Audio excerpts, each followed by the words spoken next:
I love video games, but I rarely see myself represented in them. Whenever I can play as a character who looks like me, it's usually in an RPG that lets you make your own. Most characters in games are white men, and if women are present, they're usually white and hypersexualized.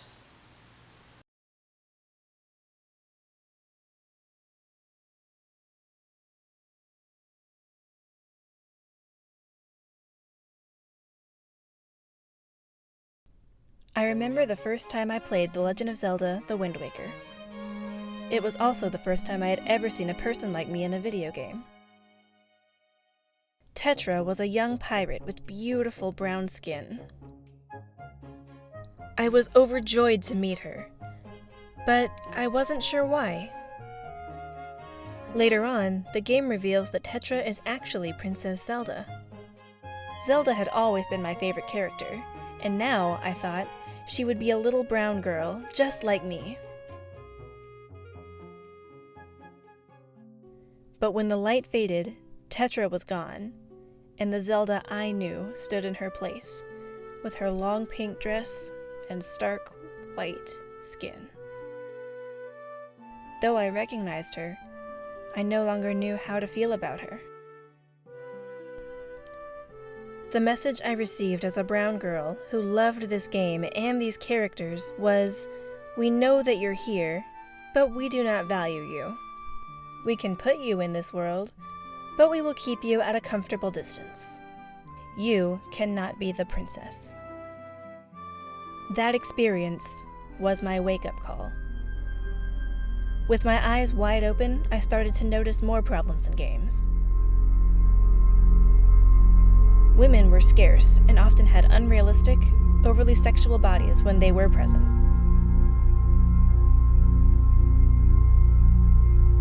When playing online, women and girls routinely experienced bullying, threats, and sexual harassment.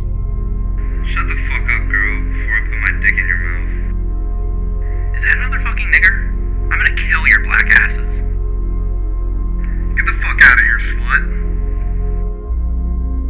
To avoid this, most chose not to speak at all.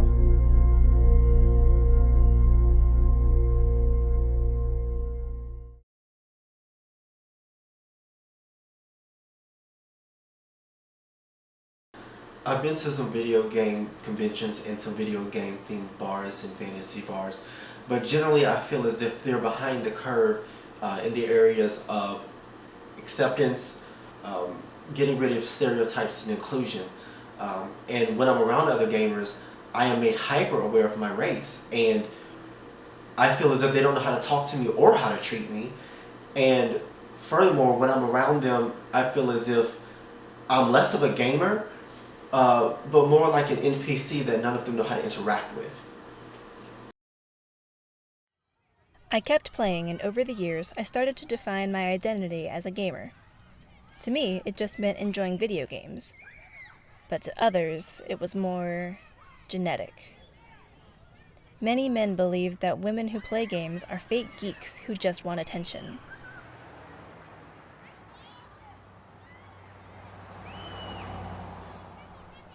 I've played video games since I was 6 years old. The notion that anyone would doubt my love for them because of my gender was heartbreaking.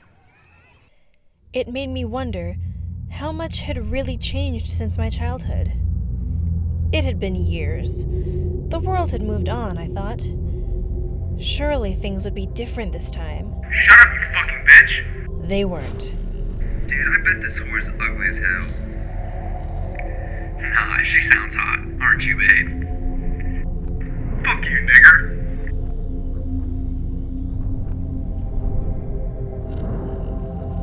All around me, I saw worse and worse representations of women and people of color. I want your pussy.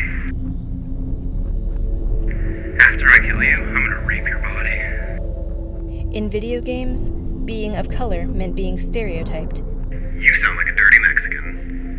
and being a woman meant being a sexual object. I just wanna put my dick in your mouth. You suck some motherfucker's dick, you dumb cunt.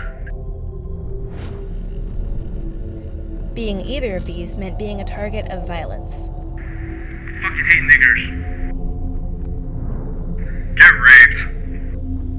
This was all there was for people like me in video games.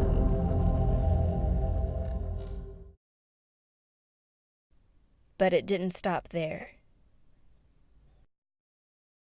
When they found out, well, I guess when they heard my voice, they started asking weird and sexual questions and saying strange things.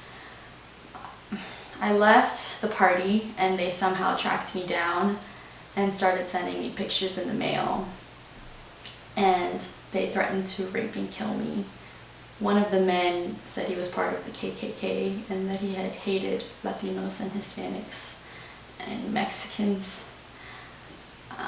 He told me that he wanted to slit my throat and throw me across the border. I don't even know how he found out that I was Latina. Video games may reinforce racist stereotypes. Racism is a big player in online video games. Is racism in online gaming the fault of the games or the players?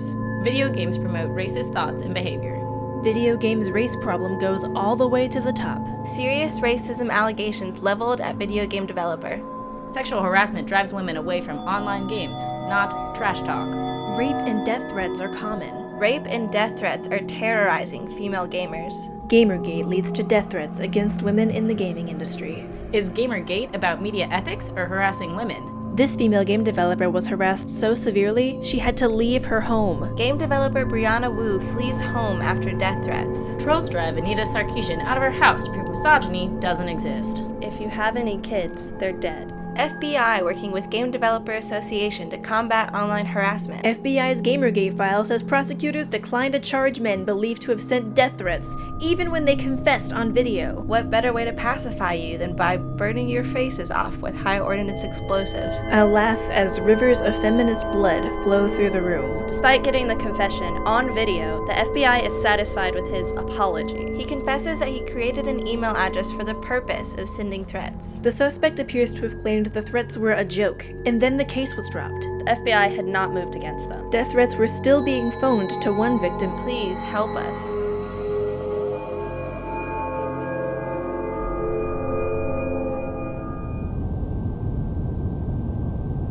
This is the reality for women and people of color. Whether we play games or make them, we have targets on our backs from the moment we pick up a controller. People say we have no place in video games, but we can make room.